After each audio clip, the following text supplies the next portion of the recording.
E aí pessoal, espero que estejam todos bem.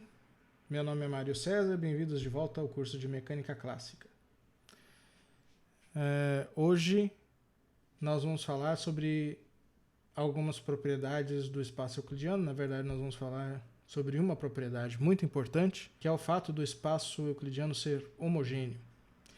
Antes, vamos mudar de cena e vamos fazer uma pequena recapitulação. Então, nossa aula de hoje são as propriedades do espaço euclidiano. O que nós vimos até agora, né? Nós introduzimos o conceito de partícula, é um conceito primitivo da teoria, que não tem dimensionalidade, partícula não tem tamanho, ela é eterna, não pode ser criada nem destruída, e é caracterizada por um conjunto de observáveis intrínsecos. Nós também definimos, não o conceito exatamente de movimento, né? Mas nós definimos o conceito de interação. Interação é uma propriedade que está ligada a observáveis extrínsecos da partícula. Essas propriedades, mais tarde nós vamos ver que vão definir os estados de movimento de uma partícula, portanto a interação está relacionada ao movimento. Mas o que define a interação, ou a intensidade da interação, são os observáveis intrínsecos, como massa e carga elétrica. Depois nós definimos posição e distância, através de dois postulados. Nós postulamos que a posição de uma partícula está relacionada a ponto do espaço euclidiano tridimensional, não é bidimensional, não é quadridimensional, é tridimensional, e que a distância é dada pela generalização do teorema de Pitágoras em 3 dimensões, é a chamada métrica euclidiana.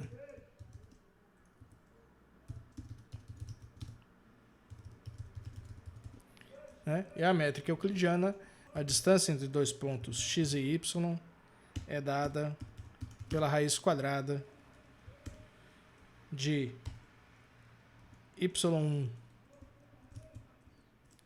menos x1 ao quadrado mais y2 menos x2 ao quadrado mais y3 menos x3 ao quadrado. A métrica euclidiana, que é essa função de distância, é que vai me definir a geometria do espaço euclidiano. E é essa quantidade que é a fundamental, ou é esse conceito que é o conceito fundamental para a gente definir o conceito de realidade física ou de realidade objetiva dentro da mecânica clássica. E no último vídeo nós vimos sistemas de coordenadas e sistemas referenciais. O que tem de principal nisso é que, como o espaço euclidiano é formado por retas reais com produto cartesiano, e a reta real tem um sistema de coordenadas natural, que é o conjunto dos números reais, nós podemos introduzir sistemas de coordenadas cartesianos no espaço euclidiano de n dimensões, especificamente no de 3 dimensões. Mas nós também podemos trabalhar com outros sistemas de coordenadas, como os sistemas de coordenadas esférico e cilíndrico. E nós também falamos de sistemas referenciais. Sistemas referenciais são definidos como observadores munidos de sistemas de coordenadas e instrumentos de medida, porque a função do observador é executar medidas sobre determinado sistema físico. Sobre sistemas referenciais, eu indiquei uma tarefa para ser executada até mais ou menos ali no fim do semestre, que é a produção de um texto em conjunto por vocês estudantes sobre o que é correto. A Terra gira ao redor do Sol ou o Sol gira ao redor da Terra? Essa é uma discussão que envolve a definição de realidade física a partir de sistemas referenciais, e eu gostaria de discutir essa questão ao longo do curso também. Agora, o objetivo principal desse vídeo é falar sobre as propriedades de simetria do espaço euclidiano. O que é uma simetria? Simetria é alguma transformação que você executa sobre o espaço, ou sobre sistemas de coordenadas, ou sobre os seus objetos, que deixam invariantes características do espaço. E nós vamos estar interessados em transformações que deixem a métrica do espaço euclidiano invariante, ou seja, qualquer tipo de transformação que, quando você executa sobre o espaço ou sobre os objetos desse espaço, você mantém a distância entre dois pontos. Voltando aqui, na verdade nós temos três simetrias fundamentais do espaço euclidiano. Uma delas é que o espaço euclidiano é homogêneo, porque as características geométricas do espaço euclidiano não mudam se você transladar a origem do espaço euclidiano. Então você pode colocar a origem do espaço euclidiano onde você quiser, porque o espaço euclidiano é um espaço homogêneo. Isso traz uma consequência fundamental para os objetos, ou seja, para as partículas e para os sistemas de partículas que vivem no espaço euclidiano.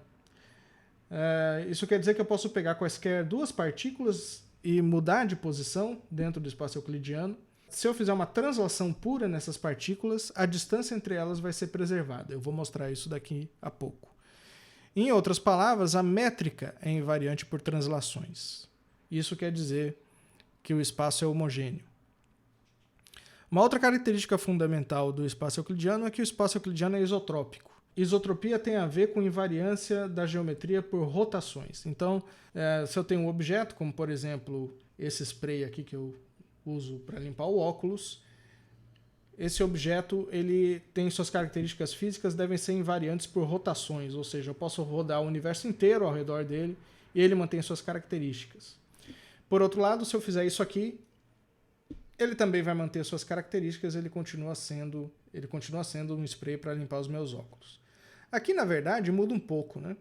Porque dentro desse spray tem um líquido, então nessa condição o líquido está preso na parte de baixo, e se eu fizer isso aqui, obviamente o líquido vai mudar de posição, não dá para ver aqui, mas vocês já podem imaginar. Isso acontece porque, na verdade, nós temos uma interação que quebra a simetria por rotações desse espaço, que é a interação gravitacional. Nós temos aqui na Terra a interação gravitacional quebra a simetria por rotações quando eu faço rotações ativas nos sistemas.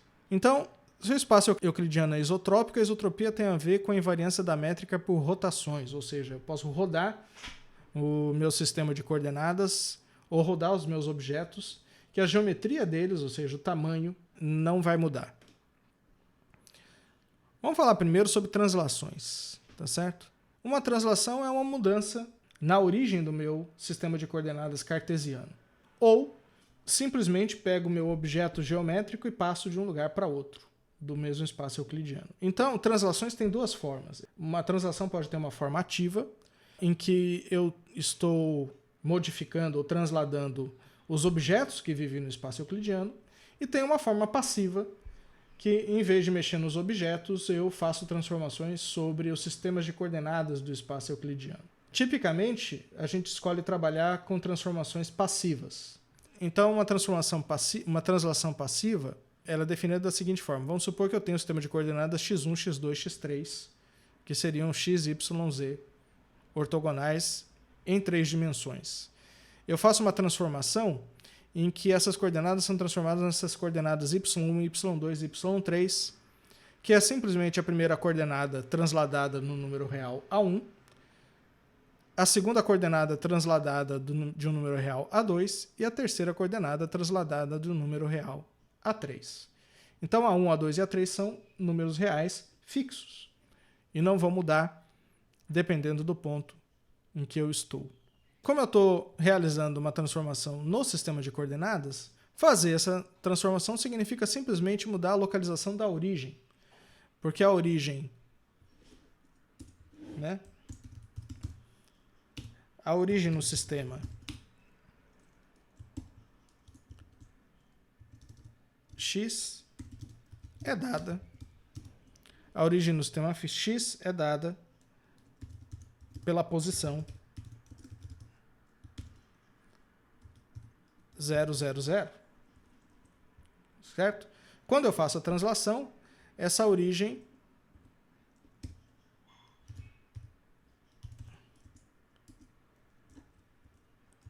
vai para a posição menos A1,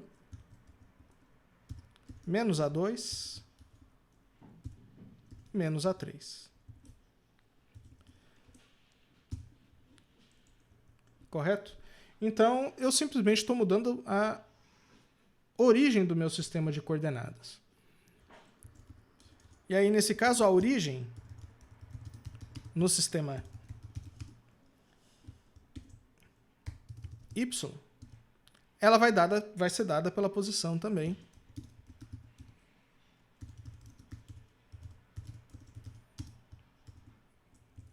Posição é com S. 0, 0, 0, nesse sistema Y. E isso aqui implica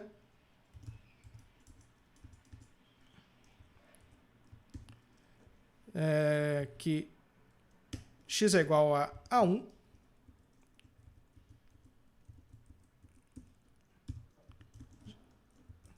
Desculpe. Isso implica que x1 é igual a 1.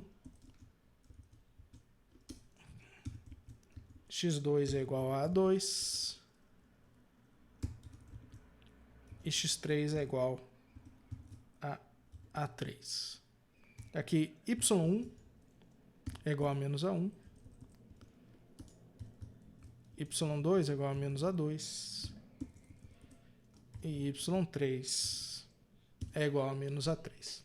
Tá certo? Então, uma transformação de translação tipicamente muda a origem da posição do espaço.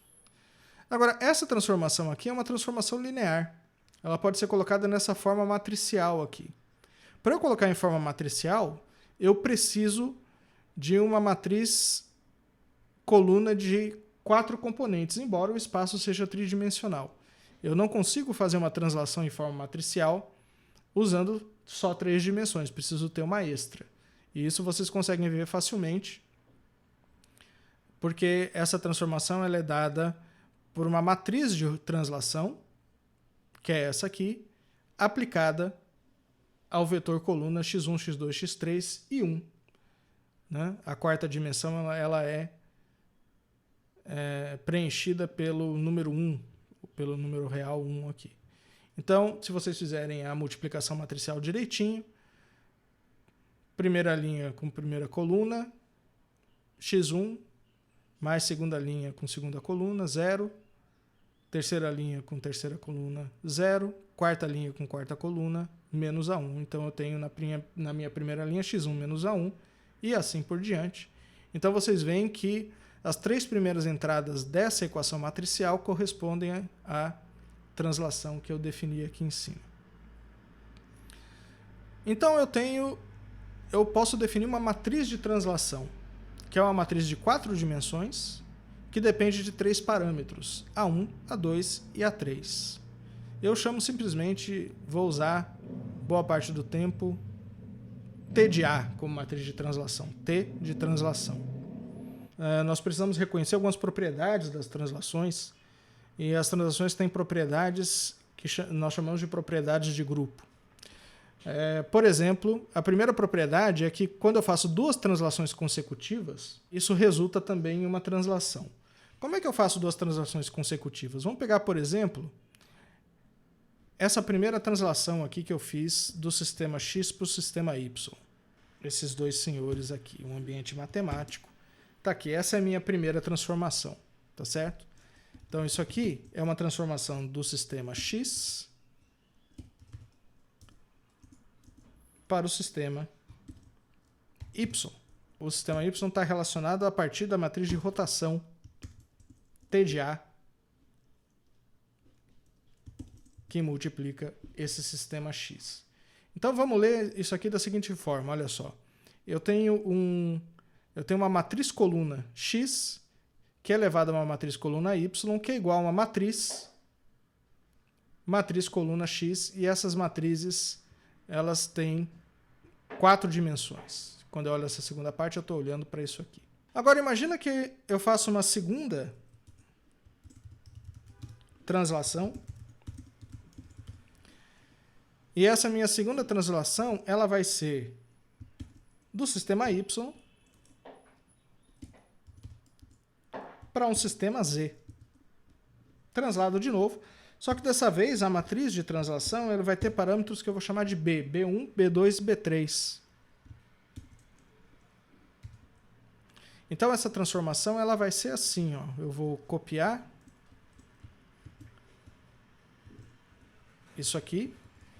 Então agora eu estou fazendo uma translação de y para z. Aqui eu tenho b e aqui eu tenho y, tá certo?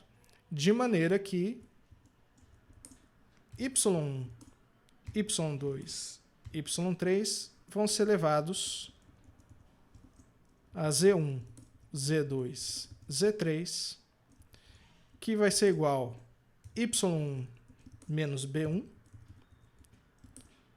y2 menos b2,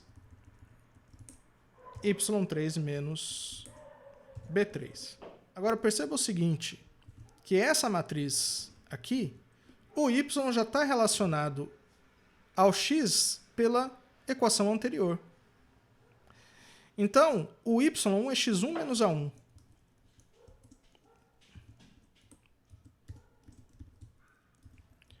O x2 é... O y2 é x2 menos a2. E o x3...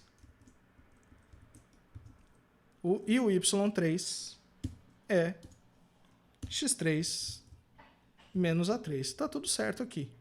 Vou apagar esse aqui, porque eu já coloquei aqui em cima a segunda translação nessa forma mais implícita aqui. E, obviamente, isso aqui é igual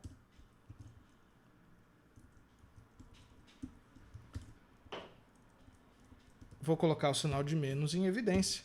A1 mais B1, A2 mais B2 e A3 mais B3. E essa operação aqui me diz que quando eu faço duas translações consecutivas, equivalem a uma única translação com os parâmetros somados. Portanto, quando eu vou de x para y é igual a TAX, e depois eu pego isso aqui e vou para as coordenadas z, que são iguais a TB y. Isso significa que como y está relacionado a x por TA, a composição é dada dessa forma. Como TA e TB são matrizes, a maneira como eu faço essa composição de transformações, ou seja, primeiro eu transformo com TA e depois eu transformo com TB, é dada pela multiplicação matricial. Bom, aqui eu já demonstrei que TA, TB multiplicado por TA, que representa uma translação em A e depois uma translação em B, perceba que aqui a gente lê da direita para a esquerda, tá certo? Que isso aqui é simplesmente B mais A. É o que está dizendo essa conta que eu fiz aqui em cima. Eu vou apagar essa parte aqui porque eu queria era demonstrar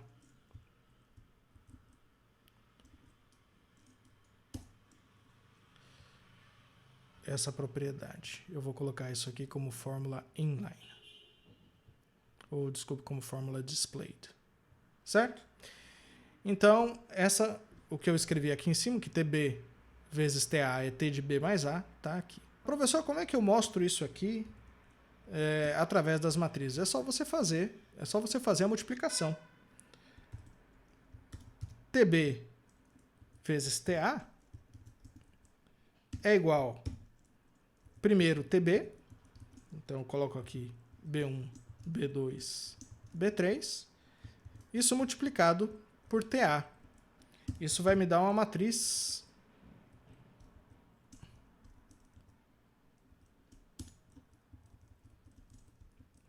eu vou deixar, isso vai me dar uma matriz dessa forma. Então note que 1 vezes 1, 1, 0, 0, 0. Se vocês fizerem a multiplicação, aqui vai dar 0, aqui vai dar 0. E na última eu vou ter essa com essa, menos a 1, esse com esse esse com esse e a última coluna com a última linha aqui embaixo, menos B1. Então vocês vão fazer essa multiplicação e vocês vão ver que dá isso aqui. Vou colocar em evidência, mais, aí todo mundo aqui vai ficar bonitinho.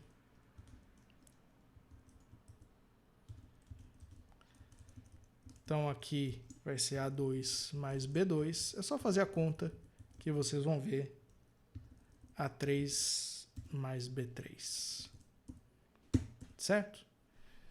Então isso aqui também me dá como resultado T de A mais B, que também é T de B mais A. Tá certo? A ordem da soma não altera os resultados. Então a primeira propriedade é essa, que duas translações consecutivas consistem em uma translação. Essa é a propriedade de grupo fundamental. Existe uma transformação identidade, ela equivale à translação em que todos os parâmetros são nulos. Então se eu não fizer nenhuma transformação, a matriz de translação é essa matriz identidade 4x4. Esse 4 aqui eu estou indicando que é justamente em 4 dimensões, então a translação é dada por essa matriz quadridimensional aqui, e a diagonal é 1. Existe uma translação inversa. Toda translação TA tem uma transformação TA-1 de A, que é simplesmente dada pela inversão dos parâmetros. Então, se eu trocar A por menos A na matriz de translação, aqui eu vou ficar positivo, positivo, positivo, tá certo? Então, eu vou ter o que eu chamo de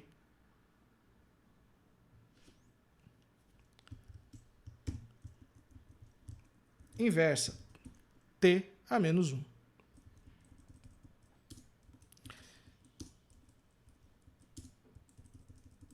De maneira que, se eu multiplicar essa matriz pela matriz TA, o resultado é a identidade quadridimensional. É só vocês fazerem a continha. Tá certo? Essa matriz inversa aqui, que é igual a T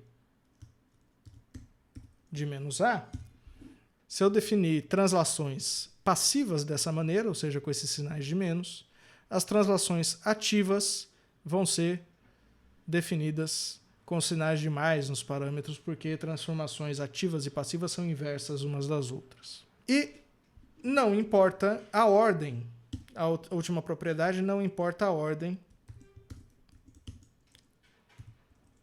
da composição. Se eu executar uma translação de parâmetros A e depois uma de parâmetros B e inverter a ordem não importará. Tá certo? Isso vocês podem ver aqui, justamente porque a soma aqui não vai importar.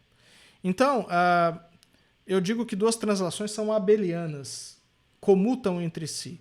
Essas quatro propriedades, que é a propriedade de grupo, a identidade, a existência da inversa e a comutatividade, elas me dizem que translações fazem parte de um grupo abeliano.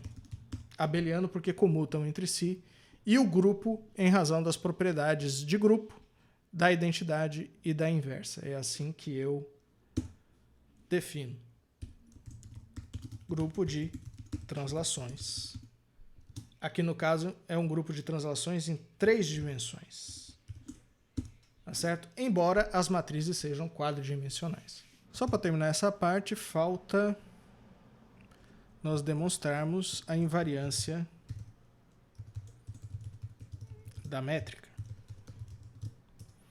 E a invariância da métrica nós vamos demonstrar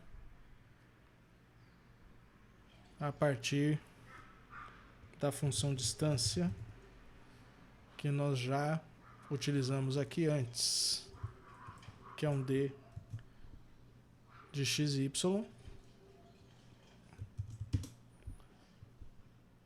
que é a generalização do teorema de Pitágoras para 3 dimensões. Agora imagina que eu vou fazer uma translação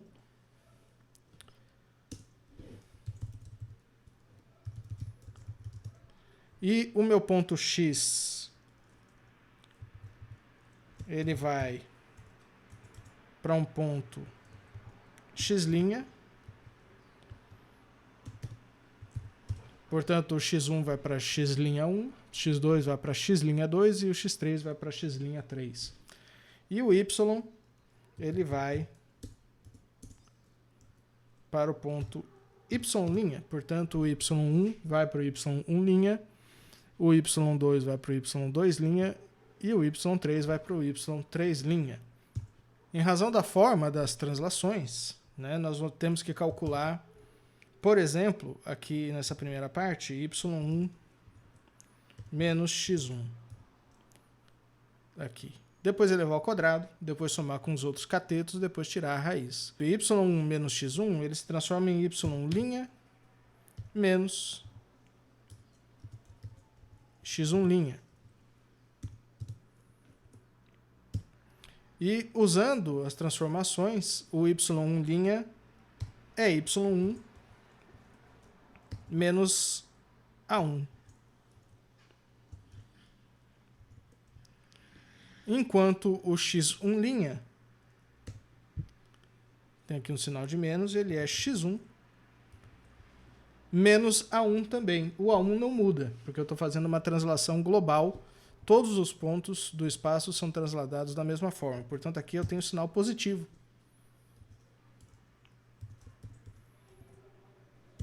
Então, A1 menos A1 vai embora. Portanto, eu tenho aqui y1 menos x1. Se isso acontece, significa que y1' menos x1' é igual a y1 menos x1. Portanto, os intervalos da reta real são invariantes.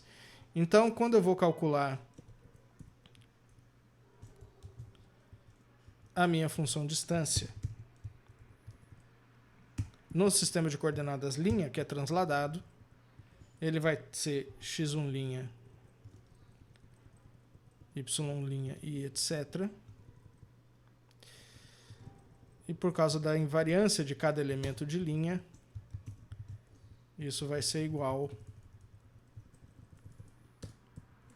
exatamente à função não transformada.